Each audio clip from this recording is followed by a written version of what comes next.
Hello friends, आपण माने केमिति अछंती। आशा करछि आपण माने समस्त बहुत भलरे थिबे बोली। मो मध्ये एठी बहुत भलरे अछि।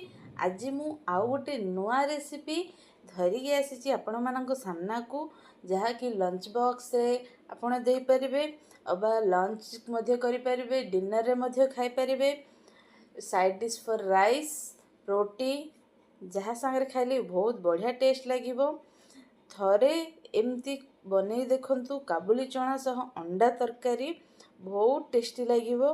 जदि मो वीडियो पसंद लगे प्लीज बंधु माने मो चैनल को गोटे लाइक करि नियंतु, शेयर करि नियंतु। जदि चैनल रे न आछंती सब्सक्राइब निश्चित करि नियंतु।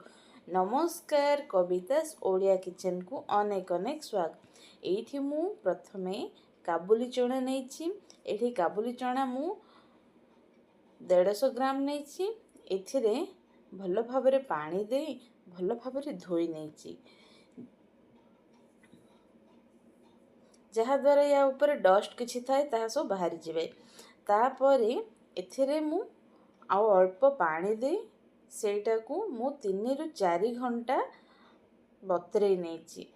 तापरे एठी मु देखि परथुबे प्रेशर कुकर रे बतराई थिबा काबुली चना पकेई नेबा।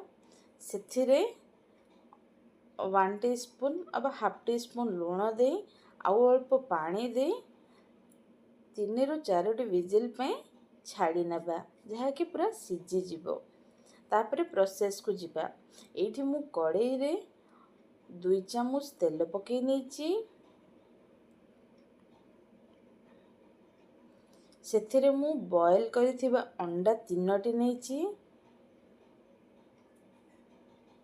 3टी अंडा को जस्ट सेलो फ्राई करि नेबा।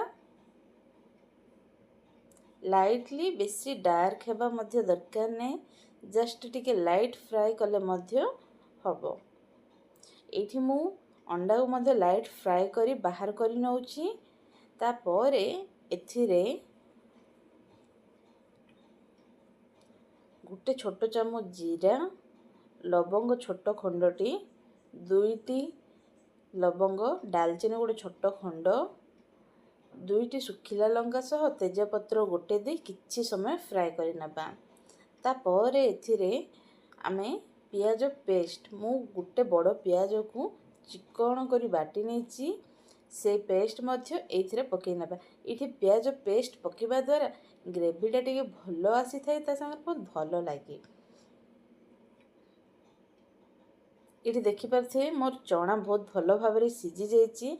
देखि नियंतु पूरा किते बढ़िया सॉफ्ट सिझी जाइछि। तापरे एठी पियाज मध्य हमरो टिके भाजी जाइछि। देखि परथे कलर प्रथमे केमि थिला, एबे टिके ब्राउन कलर आसी जाइछि।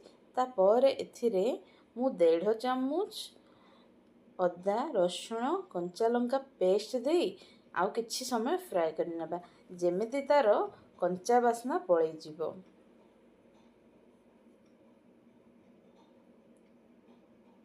कंचा बासना पळै गला पर एथिरे सुखिला लंका गुंड मध्ये पकेबा, धनिया गुंड पकेई नबा, जीरा गुंड हाफ चामच पकेई नबा, गोलमरच गुंड हाफ चामच पकेई नबा, हळदी गुंड मध्ये पकेई नबा हाफ चामच पकाई भलो भाबरे मिक्स करि नबा। तापर एथिरे गोटे बड़ टमाटो मध्ये चिकन करी बाटी नेछि, सेटा मध्ये एथिरे पकाई स्वाद अनुसार एठी टमाटो सिझिबा पई स्वाद अनुसार लूण पकाई किछि समय फ्राई करि नबा। यार मध्ये कंचा बासना पळै जिवो, से पर्यंत याकु मध्ये फ्राई करि नबा घोड़ी की। देखि नियंतु 1.5 मिनिट हे जाइछि। देखि परथे साइड पटे केते सुंदर तेल मध्ये टिके ऊपर छाणी आसुछि। आ टिके समय फ्राई करि नबा। तापर एथिरे आमे आगुरु बतराई को सिझाई रखिथिबा चना पकाई भलो भाबरे मिक्स करि नबा। चना सहित ए मसला को भलो भाबरे कसी नबा।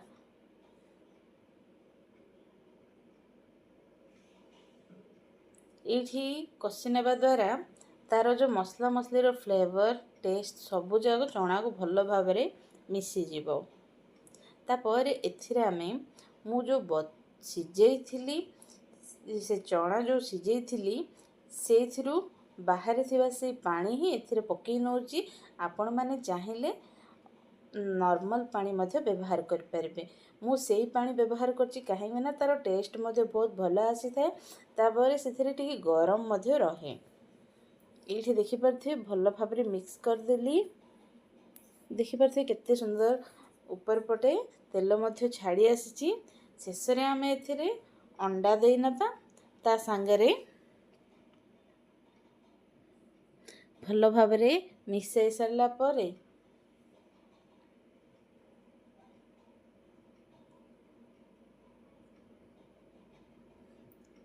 शेषरे लास्ट आउ टिके बहुत भलो फ्लेवर आसीबा पई मु होममेड गरम मसला व्यवहार करची। शेषरे पकई नबा। पकई भलो भाबरे मिक्स करि नबा।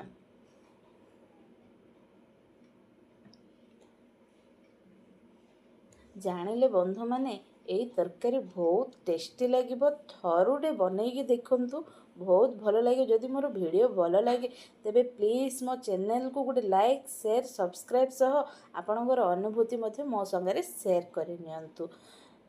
एमिति पुणी धरी आसीबी नुआ वीडियो। से पर्यंत रहिली। नमस्कार।